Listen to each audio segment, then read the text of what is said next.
Les nouveaux voisins. D'habitude, rien ne me fait jamais peur. Papa m'avait appris à être courageux comme lui, et maman m'avait appris à vaincre les inquiétudes et les angoisses par le calme et la sagesse. Mais j'avoue que l'éruption de ces nouveaux voisins dans notre quartier m'avait un peu donné froid dans le dos. Ma fenêtre donnait sur un majestueux pin géant. Derrière lui se nichait une demeure abandonnée dont j'ignorais l'existence auparavant. Je n'avais jamais réalisé que le pin géant trônait au cœur du jardin délaissé de cette curieuse maison. Mais un soir, l'une de ces fenêtres s'éclaira d'une faible lumière, et l'écho d'un sanglot surgit des ténèbres avant de s'éteindre soudainement. C'était le premier jour des vacances. J'avais aidé papa et maman à préparer une tarte aux fruits en guise de cadeau de bienvenue pour les nouveaux voisins que nous visitions l'après-midi. L'accueil de la famille nouvellement installée était d'une chaleur irréprochable. La mère était affable et élégante, le père sympathique et très souriant. Pourtant, c'était le silence de plomb qui muselait leur garçon durant toute la rencontre qui m'attira l'attention plus que tout. L'enfant était pâle et presque inerte. Il semblait anxieux. Il se frottait nerveusement les doigts et scrutait la pièce sans jamais oser croiser nos regards. Le visage du garçon s'illumina brièvement d'un sourire réservé lorsque sa mère se mit à vanter les nombreuses qualités de son fils, son intelligence et ses exploits à l'école. Remarquant le frottement frénétique de ses doigts, la mère, le sourire toujours aux lèvres, s'empara des mains du petit. C'était clair qu'elle lui pressait les mains si fort qu'elle lui faisait mal. Je décelai le regard discrètement menaçant qu'elle lui lança lorsqu'il finit par lui lâcher les pauvres doigts. Le garçon baissa la tête. Il fuyait l'hostilité silencieuse de sa maman en cherchant du regard son père, qui, à son tour, lui fit un signe de la tête presque imperceptible qui voulait dire « monte dans ta chambre immédiatement ». Entre-temps, le papa continuait à sourire à ses invités, l'air de rien. Les pas hésitants du petit qui quittait la pièce en marmonnant une excuse maladroite et sa mimique gênée, mélangée au sourire imperturbable des parents, déclenchaient en moi un sentiment étrange. On dirait que l'ombre du pin géant s'abattait sur mon cœur.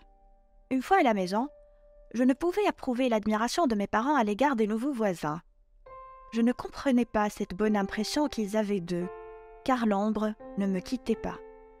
Le soir, une lumière frêle éclairait la fenêtre du petit garçon, et je crus entendre quelqu'un pleurer. Les jours suivants, je guettais l'enfant depuis ma fenêtre, mais je ne voyais que ses parents se précipiter dehors au petit matin et revenir au crépuscule, toujours sans lui. Je me disais, le garçon a dû partir chez ses grands-parents pour les vacances. Peut-être qu'il est en train de s'amuser comme moi, quand je passe les vacances d'été chez mamie. Mais je finis par apercevoir sa maigre silhouette en train de m'observer derrière sa vitre. Je retrouvais à chaque fois le petit voisin cloué à sa fenêtre. Même quand je m'absentais, il ne bougeait pas d'un centimètre. Ce jour-là, je descendis pour jouer un peu dans le jardin. Je me sentais constamment observée. Alors, j'attendis patiemment le crépuscule. Dès que la voiture des voisins se gara, je courus demander la permission à papa avant de toquer à leur porte. La mère m'accueillit avec un large sourire. Je la saluai avec politesse et lui demandai gentiment de laisser son fils jouer avec moi dans notre jardin ou bien près du grand pin. Elle accepta avec réticence, à condition de ne pas nous éloigner de l'arbre centenaire. J'étais légèrement plus âgée que son fils de 7 ans. Au fond, le jeu n'était pour moi qu'une excuse, afin de me rapprocher du petit curieux qui me contemplait toute la journée. Au début, il paraissait très timide, mais il abandonnait son appréhension à mesure que nous courions autour de l'arbre et rions à en perdre haleine. Je faisais exprès de le laisser gagner la course, car je me réjouissais de voir son visage terne s'orner d'un peu de gaieté. Je lui demandai « Dis, que fais-tu de tes journées de vacances ?» Il répondit, la mine triste. « D'habitude, ma mère me laisse la télé allumée jusqu'à ce qu'elle rentre du travail. Si jamais j'ai besoin de nourriture, j'ouvre le réfrigérateur et je prends ce dont j'ai besoin. Parfois, si j'ai été très sage, papa me laisse son smartphone, alors je joue jusqu'à en avoir mal aux yeux, puis je m'endors.